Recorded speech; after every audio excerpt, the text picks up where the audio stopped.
So you can all hear me, right? Yeah.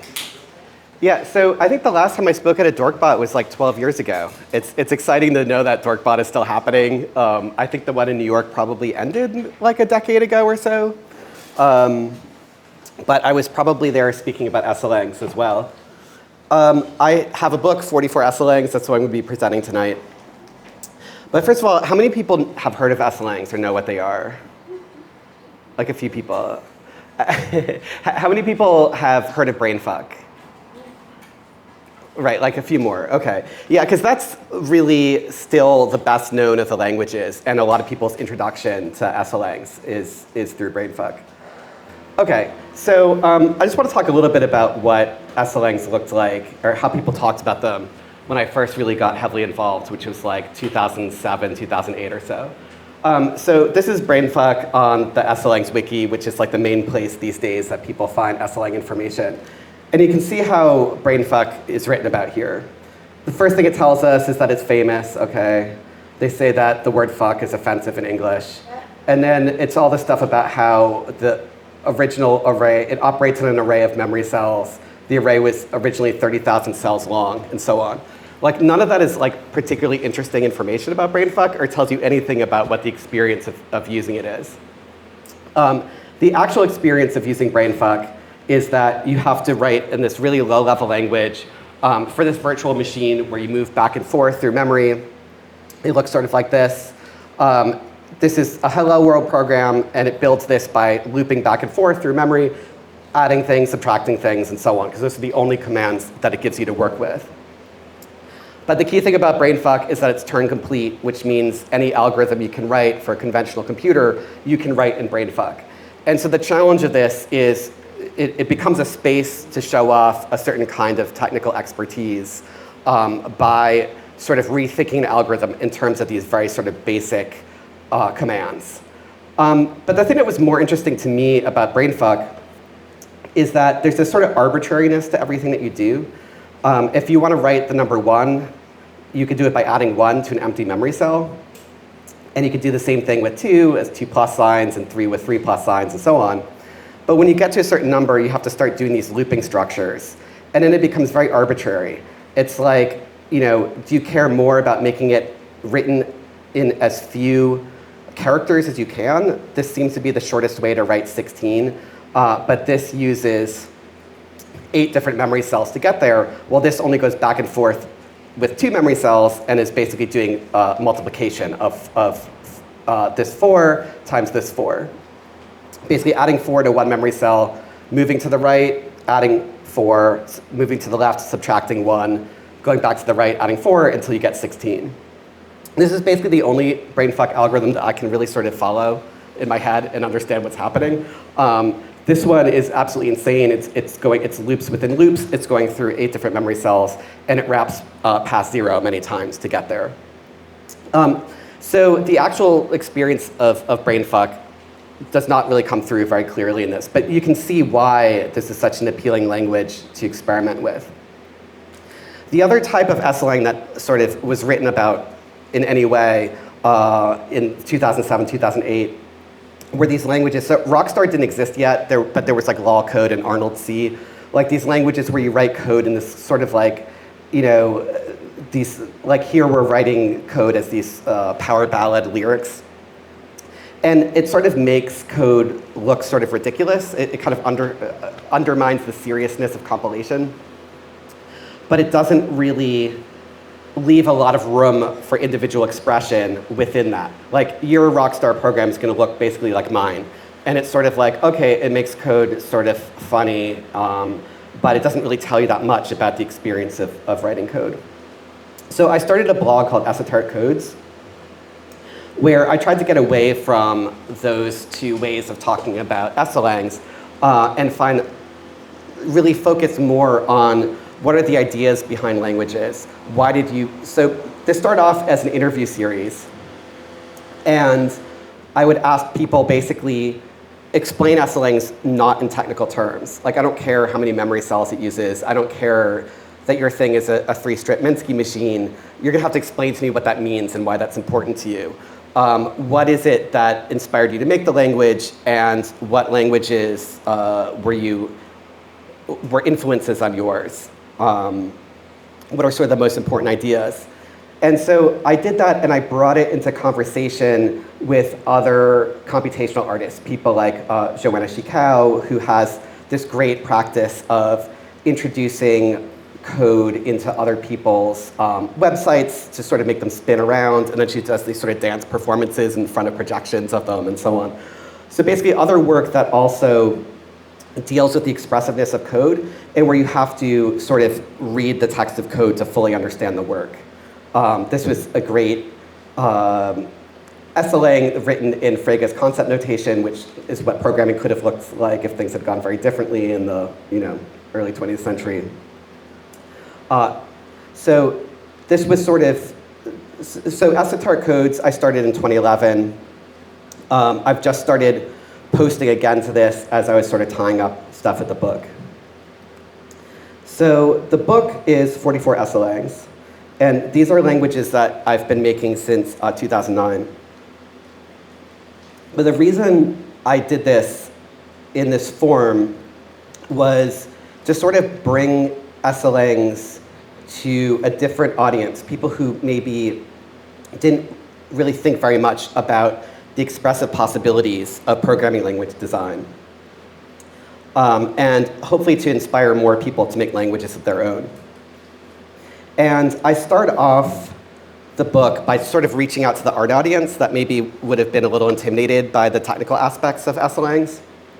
And I had this section called Sentences on Code Art, which is a variation of Sentences on Conceptual Art, which is sort of an important manifesto from the late 60s that was written in these sort of short, terse sentences to kind of explain conceptual art and the idea of art where the idea is more important than the physical manifestation. So the first thing I say is that computers are logical systems that arise as often by accident as by design. And here I'm thinking about things like accidental Turing-complete systems that people create all the time. One of my favorite recent SLangs is called Typo, which is an SLang built in TypeScript's type system. It turns out that if you're going to TypeScript to sort of control the chaos of JavaScript, you'll find that you can actually write Turing-complete programs with just the type system, just declaring types of types in TypeScript, which is sort of beautiful. I think that JavaScript is ungovernable and should remain that way. The next thing is that their core materiality is logic. Programming languages are logic and language. They're not about our physical machines. They're not about pixels or circuits or bits or other features of their physical implementation, that other implementations are possible. And I'm thinking here a lot about theoretical programming languages that exist before we have machines that can run them, which corresponds both to the earliest programming languages and to some quantum computing programming languages now that we don't have machines that can fully run. And then some things that are sort of more specific to my work in this space, which is that the central drama of human-computer interaction is experienced most directly at the code level, but that what it is about that experience that interests me is the fact that bugs are the primary progeny of programmers, that human beings are irrational, that we're linguistic beings more than logical beings, and that we carry a certain excess of language to code. So in the book itself,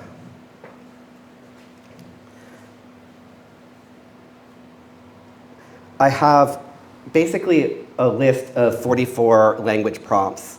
And I used the word prompts before AI coding was really very common. But it's been sort of interesting talking about this book since it's come out, because during the 6 months after I finished writing it until it was published, of course the word prompt has come to mean something very different. But the book is so much about bringing natural language and code together, which of course happens quite a bit in AI from a very different, for different aims and different means, that it feels in some ways about a kind of comment on AI, which it ends up being, whether it was intended or not. This is language 1. It's the second language in the book. It starts with language 0. So basically, this is the prompt. It's sort of the short poetic description of a programming language. A language that better reflects the power dynamic between programmer and machine. Sorry, I don't have very good poetry voice, so I just read these very straight. But you just imagine it very written in this very dramatic fashion. Each line of code pleads with an interpreter god to act. The gods ask not only for clarity, but for humility and sincerity of desire. So this is a sample line of code from the language.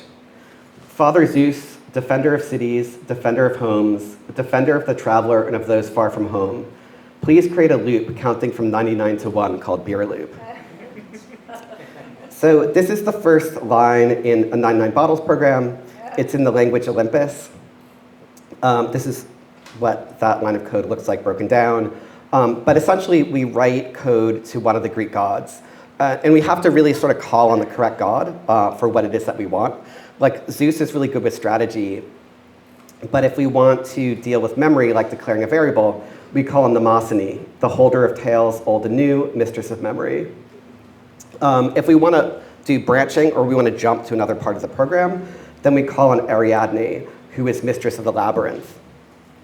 And then finally, if we want to close a block of code, which in many programming languages we might do with a right curly bracket, we call on Hades to collect the souls of any variables that remain to live on in his netherworld. So this is a language that it builds on a few pre-existing SLNgs. Is anyone familiar with the language Intercal? A couple of people. So Intercal is considered by many people to be the first SLN. It was written in 1972 by 2 graduate students who were sort of burnt out after finals and building a project for fun. And it's basically a parody language of languages of their era. And one of the main features of Intercal is that you have to say please. If you write code and you don't say please enough, the interpreter will find you rude and ignore the entire program. But if you say please too much, it finds you simpering and it also ignores your entire program. So with the idea that we can personify the interpreter, Olympus basically personifies it as 8 different personalities. And each one of them has different needs. They need different amounts of praise. So Zeus has a praise factor of 3, which is pretty high. So you have to really lay it on thick with him. But you also can't repeat yourself too much. So if you call him, if you say Zeus who rules Olympus the first time, you might have to call him Zeus of the sturdy oak or cloud gathering Zeus the second or third time. And just like in Intercal, Zeus might become annoyed and just ignore the whole rest of your program, but the other gods might respond. And of course, that's something that you can do intentionally if you want to make your program even more confusing. Language 5 is a language whose programs never run the same way twice. Each piece of data changes slightly each time it's used. 5 might become 5.0341, A becomes B, and so on. This is my language entropy. This is one of my earliest languages. I created this in 2010. And I created entropy to sort of be a little bit of the opposite of how we think of most SLNgs. Usually SLNgs have code that's very difficult to read, that really, if you read the text of code, it's not obvious what the performance of that code will be. But entropy is written in very sort of boring code. It's sort of a mix of kind of C and Pascal looking with the square brackets. It's very bureaucratic looking. But the thing about entropy is that the more you make access any piece of data, the more randomized it becomes. So this is what the beginning of the 99 bottles program. 98.97916 bottles of beer on the wall, 98.98773 bottles of beer. When you get to later, it goes, 57.60623 bots need a PNTHF or 57.6967 Kotvugzo beer. Second out, pass GS sound 56.49088. At that point, it's decided that it's German and switched the voice.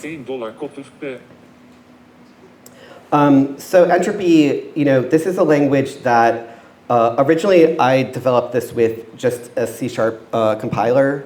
And then somebody else, oh yeah, there's a version of ELIZA called Drunk ELIZA that had very interesting responses, the way people spoke to ELIZA. Maybe we'll get to that a little bit later. But so I created this in 2010 with the C# compiler. And then in 2012, Andrew Hoyer created a JavaScript version, which really sort of opened up the possibilities for this.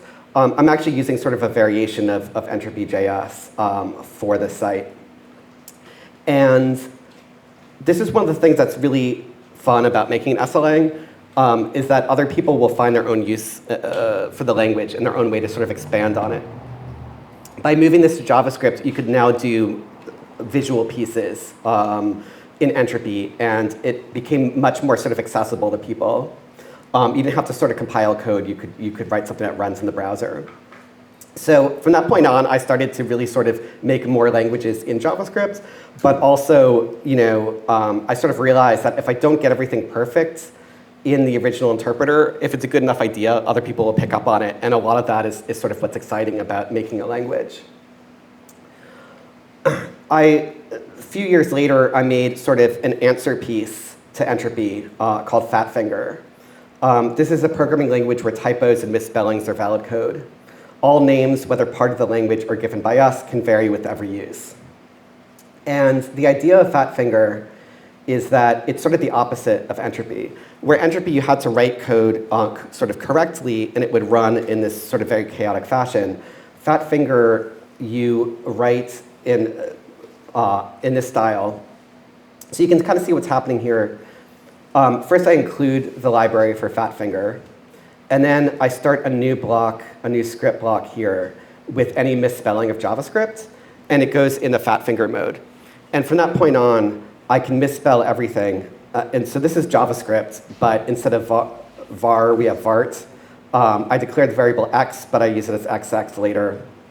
Document.write, everything is spelled wrong. And the idea is if there's nothing that's closer in number of keystroke differences from what I wrote, it'll understand it this way. The var x is hello world, document.write x. But we never see this version. This is all internal. We just write it in this sort of typo-ridden way. So the way I was thinking about this was to neutralize the autocorrect mentality. So the reason I wrote this is because I really did not want people to use this as autocorrect for JavaScript. So I'm very sort of explicit about that. And to question 45 years of advice against expressiveness in the text of code, this is going back to The Humble Programmer by Dijkstra, which is sort of what I think of as sort of the key aesthetic document about how we write code, and the document that really defines what we push back against with SLNgs. And we'll get into that a little bit later. But basically, so I had a certain idea of what Fatfinger code was going to look like. It would look like this, basically JavaScript-like, but everything sort of broken. But what ended up happening is that people found other uses for it. So there's this great critical code studies working group that happens every 2 years. It's about to happen again, I think this February. And I kind of showed some sample code of Fatfinger. And this one professor, Jeremy Douglas, sort of proposed a different use of it, where instead of writing code that's full of typos and misspellings, you could intentionally replace the word with other words. So he declares the variable y, but then uses it as who and what and when. And this way he can write a poem in English that can also run as JavaScript, and even the JavaScript keywords you could change, as long as it's closer to the JavaScript keyword in number of keystroke differences than anything else that might be interpretable. So he created a list called fatdactyls of sort of variations. Instead of window.alert to do a pop-up, You could do window.angry or .answer or .art or basket or camera. Again, when you create an SLang, it's a system, it's a language for other people to use. Other people interpret it differently than you will, and if you're lucky, people will find things that are interesting about your language that are things that you couldn't really have anticipated.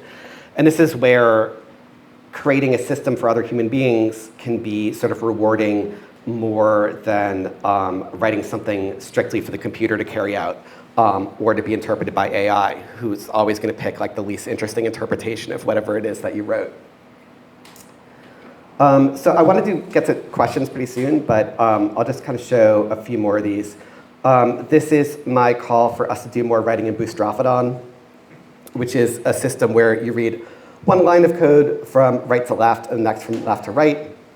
This is a version of Python in the most Pythonic format, written to follow the path of the serpent.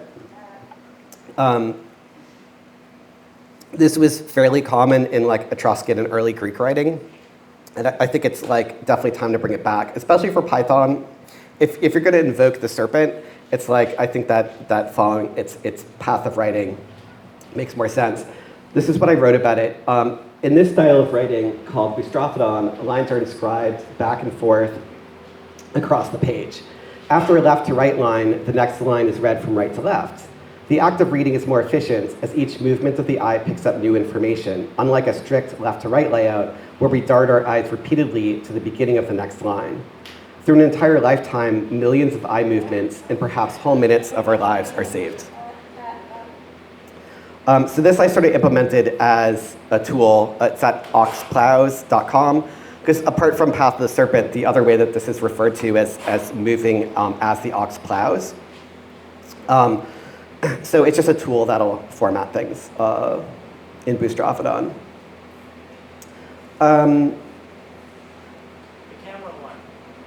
The camera one? Okay, all right. So the camera one it's called light pattern, and it does something that's called multicoding, which is something that I think is not, it's something that's been written about now a few times in academia, but I don't think it's really really recognized that well outside of there. The most sort of well-known multicoding language is Pete, the language that pretty much everyone calls Piet, but it's named for Pete Mondrian, so I'm gonna use that pronunciation. So Pete is a programming language that is written as an image, and we sort of flow through the program starting in the upper right, and it's the change in hue and brightness between different blocks of code, which he calls like codals. Codals are commands. And some of the commands just turn the instruction pointer down or to the left or so on. So it sort of flows through the shape. And the thing about Pete is that when it was first made, it was sort of just one of these oddball ideas of like, oh, what if we made code that was an image? Just like, what if we made code that read as lyrics or whatever? But the thing that's more interesting about Pete is that it has a certain Pete look to the programs, but then individual programmers have sort of developed their own style within it, like Thomas Scotch, who has done these pieces. That's recognizable. It's a set of constraints for how you write code, but it's constraints that are loose enough that people find their own style within it and their own sort of expressiveness within it. One of the pieces by Richard Mitten is this Pi program that uses a picture of a circle to represent a circle in code. The larger you draw the program, the more accurate it calculates pi, which is something that only makes sense in a visual programming language like Pete. So Pete is one of the languages that really inspired me to start making SLNgs in the first place. And so I made a programming language that you write with a series of photographs. And the photos, it's the change in color and exposure, basically, from one photo to the next that create commands. But so they have to be, so each image has to be mostly red, mostly blue, mostly green. But it doesn't have to look like this. Like here I've made a program where it's very obvious whether it's more red, blue, or green.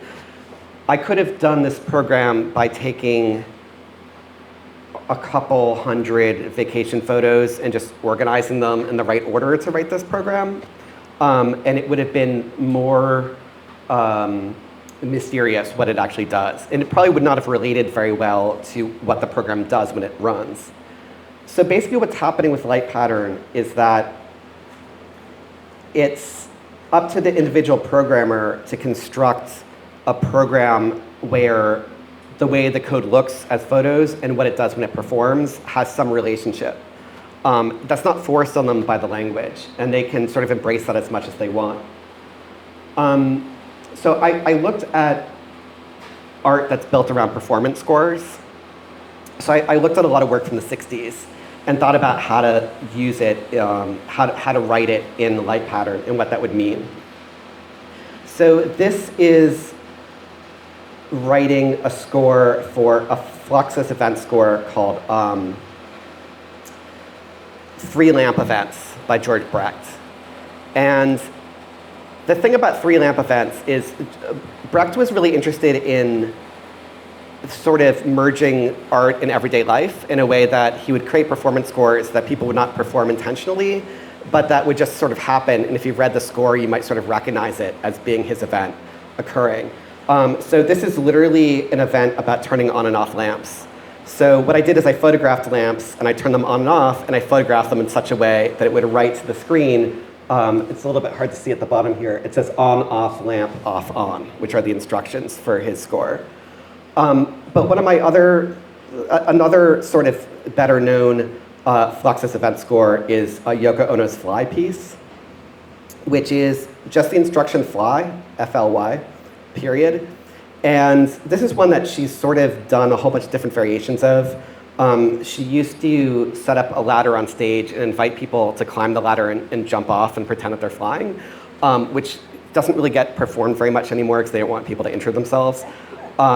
But it's sort of nice to remember that that existed because it brings a certain sort of danger to her work that I don't think is always there when you see her work performed now. But probably the best known example of it is her film Fly, where it's following a fly that's repeatedly landing on a very still nude woman over like an hour. So what I did is I made my camera fly by repeatedly throwing it in the air in my apartment and having it take photographs in such a way that it would write FLY period to the screen. And so it does this so each change from one photo to the next produces a 3-trit ternary number based on whether the color has progressed from one to the next, red, green, or blue, whether the contrast has become more or less, and whether the brightness has become more or less. And together, that creates the codes that then write this thing to the screen. So this is something I've sort of done in many different ways over the years. I have a camera that you can sort of set up in any space, and it'll just write the same program over and over again about time passing in the afternoon. And I sort of set this up as like in various shows, and it just sort of photographs people going by. It's sort of its version of showing time passing. I think I will show maybe one or two more. Folders. So this is a programming language written with folders inside of folders.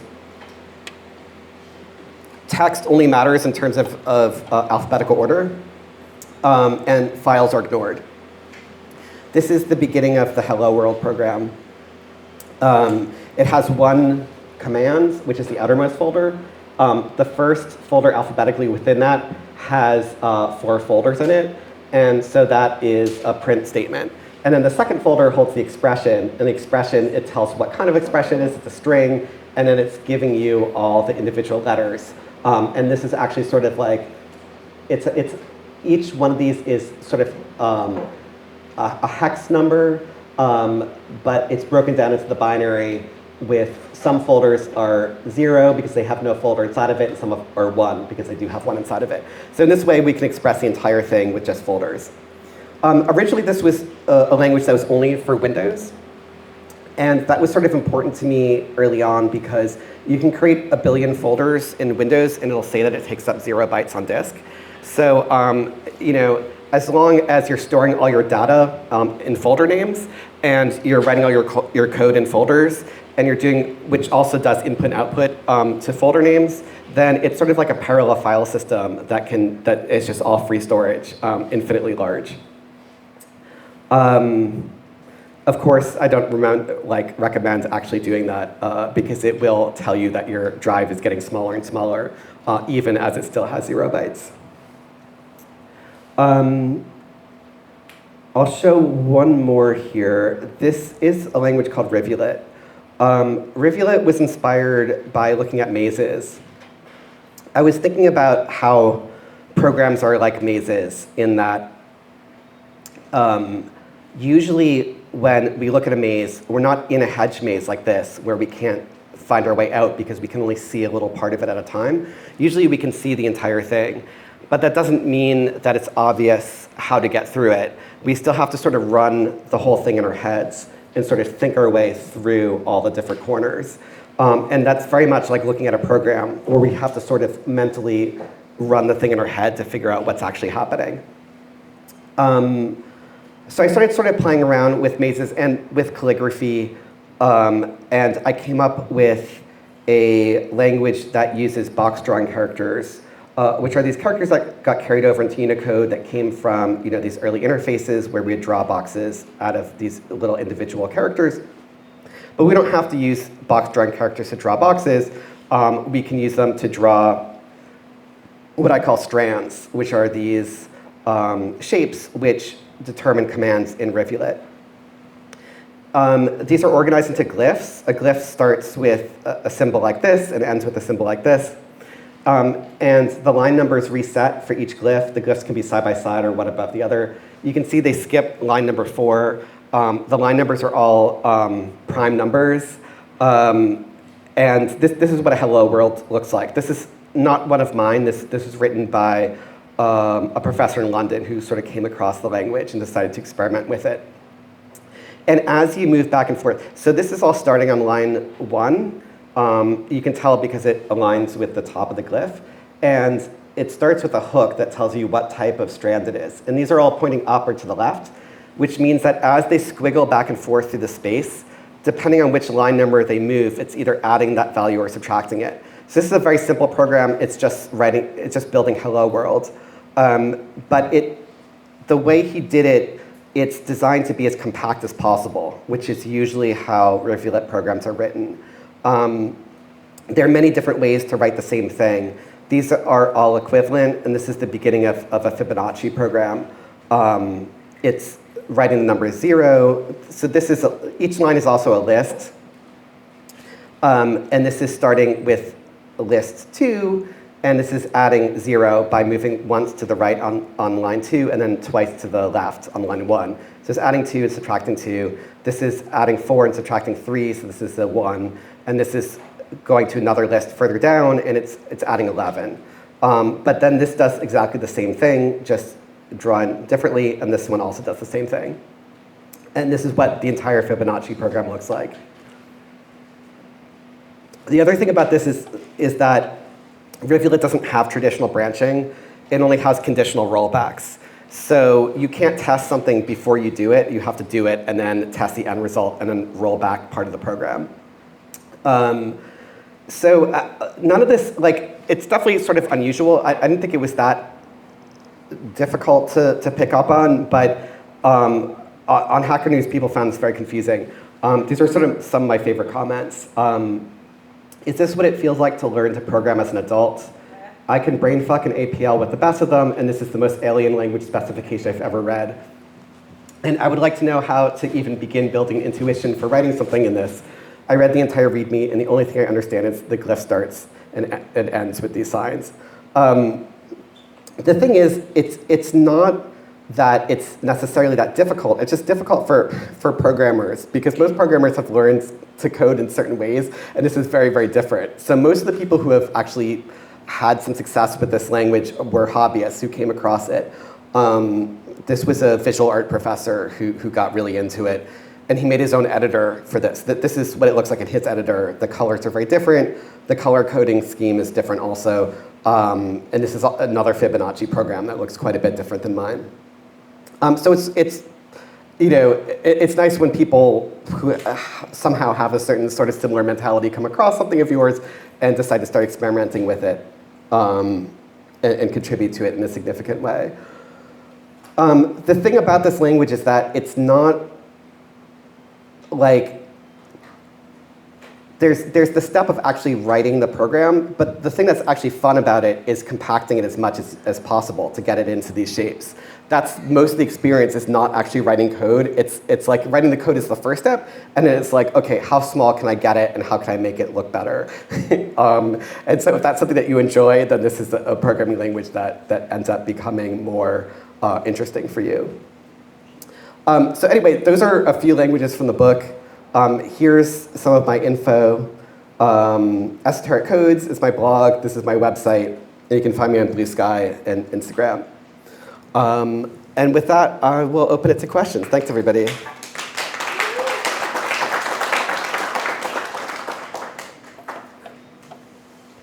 Oh, yeah, go ahead. How does a debugger look like? Yeah, most of them do not have a debugger. I mean, like, they're debuggers for brainfuck and for some of these languages that have been around for quite a bit longer. There are some SLNgs that really require a debugger to really sort of do anything, but most of mine don't really have one at this point. There are some also that transpile to other languages, which makes it a little bit easier to sort of work out if things are not right. Other questions? Yeah, go ahead, Reed. You've been doing SLNs for a while. You've just done this book, and it's kind of a compilation of a lot of things you've done. And you're getting back into it again. You're like, I'm not done with SLNs. Where are you, like, what keeps you into it? Where are you going to go? What are you thinking about? Thanks. Yeah. So the next thing is, I haven't really been updating esoteric codes that much because I was really focused on the book the last few years. And there are a lot of really interesting languages that have been created during that time. So I'm really getting back into doing more writing about other people's work right now, which is really, really nice. I'm working on a piece right now about 4 different programming languages that use English texts as code, but not in an obvious way. Like, it's the structure of the sentence, or so it's something that's more for digital poets. But one of the things that really keeps me going with esoteric codes is bringing together these different groups and sort of building community across sort of the hacker types who sort of invented the SLNgs forum in the first place, and the digital artists and poets who are sort of challenging certain conventions of computing.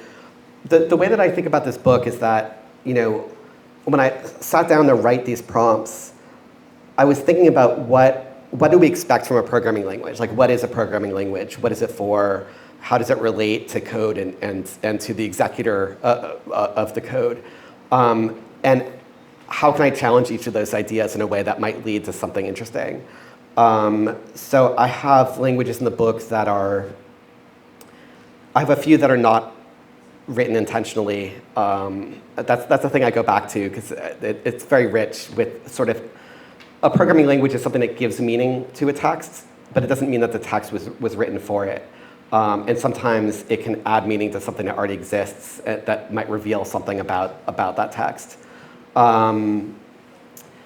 The idea that that code is even something that can be articulated is something that I try to challenge in a few moments in here. The idea that the computer has to in any way resemble like our physical machines. I have a few languages in the book that really take a human being as part of the execution process of the code in a way that I don't think can really be simulated by a computer. So it's really sort of asking those questions and sort of challenging sort of our default assumptions about what code should be, what it should be used for, why it exists, and so on. Which is also what I'm trying to do with esoteric codes, is to sort of celebrate work by other people that sort of ask similar questions. Yes? What's the word esoteric mean to you? And, you know, this field, the play space got that name a long time ago, and are there other words that describe the space? Yeah. No, that's a great question, because it's a little bit. There have been some challenges to the use of that word esoteric, including by some SLangers who don't really like it. So what I think is interesting about the use of that word. So in the early 90s, we had a few different programming languages that were made for sort of non-practical purposes. The first was false. Well, the first was a revival of intercal in 1990. But then in 1993, there was a language called false, which the intention was to create a language with an interpreter that's only 1K. It is written mostly with single character commands. And then later that year, two different other languages were made in response. One of them was brainfuck, and the other one was bfunge, where Chris Pressey sort of said, okay, well, now that we have commands that are one character, we don't have to read them left to right. We can sort of read them left to right, but also up and down. And then these commands can exist in multiple different readings in the same program. And so they started sort of building on themselves. And then the mailing list for bfunge, at some point somebody started calling them SLangs. But what I think is really interesting about the term is that esoteric is used a lot to describe early code from before the era of like Fortran, like basically the 50s and 60s, when code was something that was like, programming was something that was only understood by a small number of people who sort of were trying to create programs that use the computer as efficiently as possible, because computer cycles were expensive and things had to be extremely efficient, and so everything was very sort of unreadable and sort of understandable only to a small number of people. And what's sort of interesting is that we've had over and over again through the history of programming these efforts to make programming sort of more democratized and open to more people and to be made less esoteric. And whether intentionally or not, using that word esoteric sort of connects the early SLangs like brainfuck, back to the era of early computing in a way that I think sort of resonates. So I mentioned this link, see now everything's working. I can like, I mentioned earlier the Humble Programmer, which was this essay from the early 70s by Dijkstra. And basically, this is where he's saying, he's saying, okay, I want to get married, and I had to say what my profession was, but the Dutch government doesn't consider programmer or computer scientist a profession. So he put himself down as a theoretical physicist. But then basically the essay goes on to say, well, okay, it's time for us to become professional programmers, or what does that mean? How do we professionalize this practice? And what he's saying is that we have to get away from the idea of sort of the technical wizardry of like, look, I can write this program in a few characters shorter. I can make this slightly more efficient. Like, everything should be more about making code very readable to other people. And basically sort of, it's the beginning of a sort of corporatizing of code, where we become sort of widget makers who can make code that's sort of to fit with other people's code, and we're supposed to sort of tamp down individual expression at the code level and make everything written as neutral as possible, as understandable as possible to everyone else. So clarity is more important than sort of elegance. Clarity is more important than efficiency in some cases. And SLanging, especially the early SLangs like brainfuck, were really sort of pushing back against that. brainfuck sort of creates a virtual machine that's more like the early computers, that's very, very limited, and that forces people to write code in a way where all of a sudden it becomes important for you to be able to shave off a few characters from the code. And you can't really make it readable because if you have an algorithm of any complexity in brainfuck, it's going to be unreadable to most people. It's something that is always on the verge of chaos. So it sort of opens up a space to show off a certain kind of technical wizardry that isn't encouraged in people's day jobs. And so that sort of describes languages like brainfuck and unlambda and a lot of sort of the better known, especially early SLNgs. The ones that are called the Turing tar pits. You know, to me, like, I'm not skilled enough as a programmer to really enjoy that kind of coding. That isn't something that I've ever been really drawn to. But the other aspect of it, the fact that it does open up room for personal expression in the text of code is the part that I find much more exciting. And creating systems that, that allow for that and that become these sort of experiments for other people to explore as this sort of like an interactive, like an experiential kind of art is the part that I was much more drawn to. So basically, I think all that's sort of captured in the word esoteric. So I'm glad that it stuck around, even though there's a lot of controversy around it. Other questions? Yeah, one, two.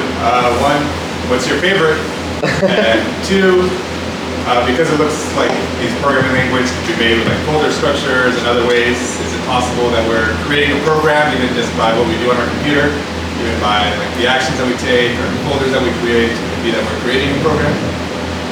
Yeah. Okay. So, yeah. So to your second question, yes, it's totally possible for someone to have created a programming language that is interpreting your other actions as code, whether you want it to be or not. Whether it's actually running on your computer or not, I can't really say. But you know, the thing about computers is that they're very good at simulating other computers, and that's a big part of what we do when we create a programming language, is we sort of design a certain abstract version of the machine that you interact with. And that can be, you know, with SLNgs, we can create a very kind of strange machine that we might interact with in a very sort of inadvertent way. And it does sort of turn ordinary computer actions into performance art. In terms of my favorites, I do have certain favorite SLNgs. I mean, Pete is the one that first really inspired me to want to make SLNgs of my own. My first SLNg was is called Velato, and it used MIDI, used music with the interval between notes as commands. And that was very directly sort of like, okay, I want to do Pete, but as music. What would that look like? So that's one that I liked quite a lot. But the thing is that, like, I write esoteric codes because I'm always discovering new work that I'm really excited about.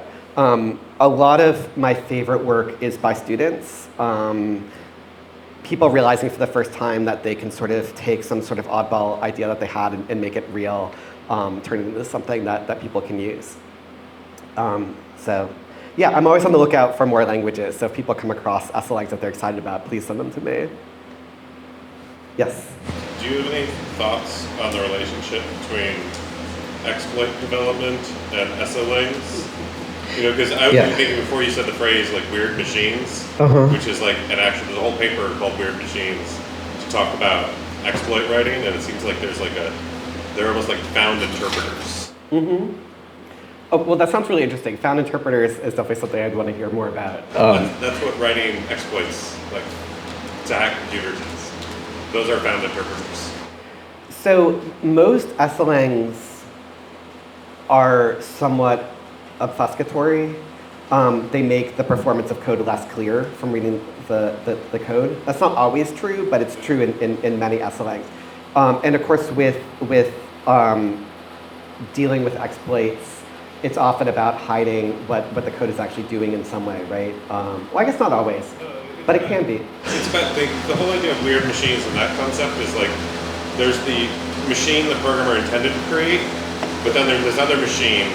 Like if you imagine they intended to create this state machine, like you imagine a finite state transition network, but there's additional transitions in that network they didn't intend.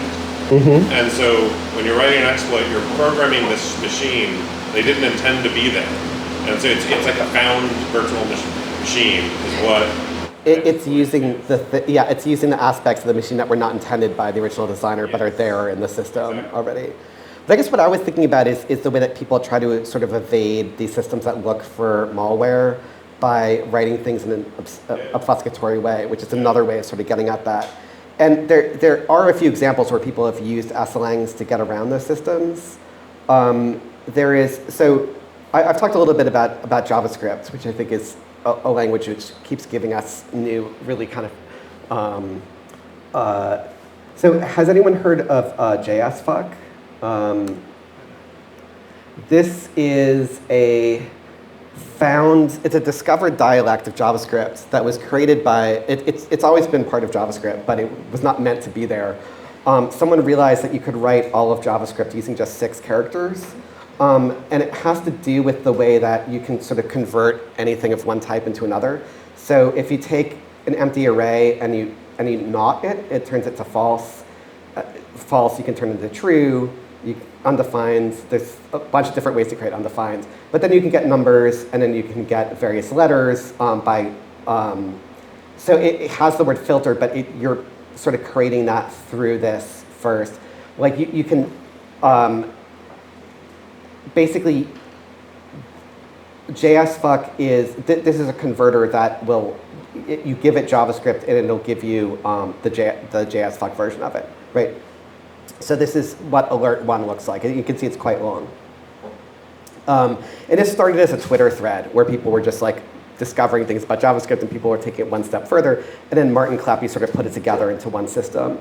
But what happened when this was released was that people started using it to get around some of the malware filters and hiding it in JS. And of course, now they look for it, so you can't really use it that way. But I'm also thinking of like when people were using the opacity of pixels in an image for advertising to hide code, because you can convert, because those are just numbers, and you can convert that into text that then you can eval. So that's the side that I know more about, but I'm definitely curious to hear more about this this other take on it after. Thanks. Other questions? No. All right, well, I do have a few copies of the book if people want them, and I have postcards and stickers as well. So thanks, everybody.